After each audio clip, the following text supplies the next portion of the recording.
Hello everybody, welcome to section 5.5b. We're going to discuss what's known as the Hinge Theorem, a very fancy name for a concept that you probably could figure out based off of what you saw in section 5.5a. In 5.5a, the last part of it dealt with ordering the sides and the angles, and we got into the idea that if a side was bigger than another, the angle across from it also had to be bigger than the other angles. So you could order everything in a single triangle. Well, the Hinge theorem deals with what if you had two triangles instead of just one.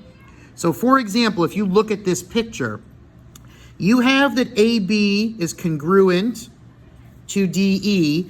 You also have that AC is congruent to DF.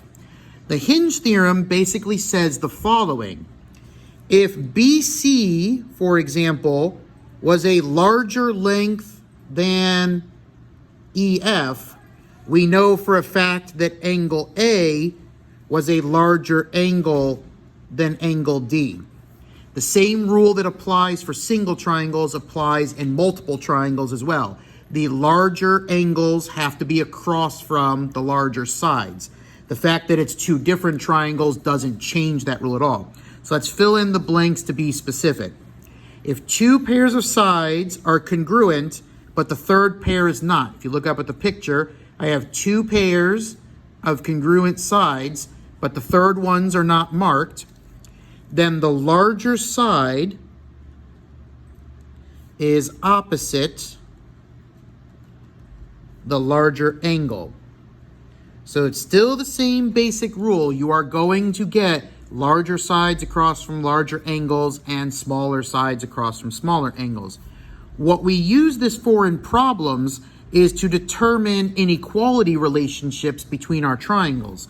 So if we take a look at the first couple of examples here, in example 1, we got both A and B. For each of these, you're asked to fill in the correct inequality symbol. So all this question is asking you is the relationship less than, or is it the relationship greater than? That's it. So we just got to set up the Hinge theorem. Go looking for your congruencies and you'll know what to go looking for in the actual picture. So for example, 24 is congruent to 24, so AB is congruent to CD, and thanks to reflexive property, BD is congruent to itself. You have two pairs of congruent sides. The question is now, is AD a bigger or smaller side than BC? And this is going to be where the Hinge theorem kicks in. 59 for angle B is smaller than the 65 for angle D down here. So as a result, AD across from the 59 has to be a smaller length than BC across from the 65. So we can fill in AD must be smaller than BC. It's still the same relationship though. Bigger side is across from bigger angle, and 65 is clearly bigger than 59. Same thing works for angles. You can do the same relationship off of the sides. You have the 18s matching, there's a congruent pair. You have the 12s matching, there's a congruent pair. So now the question becomes angle A versus angle E. And we'll look across. 16 is across from A, 15 is across from E. 16 is greater than 15, so angle A across from it is greater than angle E across from it. Angle A's measurement is greater than angle E's measurement. It's not the toughest problem in the world as long as you take the time to actually read your picture and highlight the information. If you try to just blindly guess it, it gets a little challenging. But if you take your time, it basically becomes, you know which pairs match up because the numbers are the same. So 16 bigger than 15 forces A to be slightly bigger than E. The only other style of question that you get from these is inequality problems to solve algebraically. We still get the same setup. So notice what question 2 asks you. Find the range of possible values for x. You're basically being asked, this 3x plus 4 angle that's here, what could it possibly represent? Well, we're going to build that based off of the Hinge theorem. The 29s already match, and reflexive property makes the side they share match. So now let's take a look. 3x plus 4 is across from a 25, while 40 is across from a 21. Since 25 is bigger, we also know that 3x plus 4 is bigger. We can build this inequality. 3x plus 4 must be larger than 40. Algebraic inequalities are solved in the same manner as equations. So if we subtract the 4 off, we now know that 3x has to be larger than 36. If we divide the 3 out, we'll get that x is larger than 12. No worries about having to flip the inequality sign. We did not divide by a negative number or anything like that. So we are just left with the range of values. In order to make this picture true, x must be some value that is larger than 12. That's the idea of what the Hinge theorem is telling us.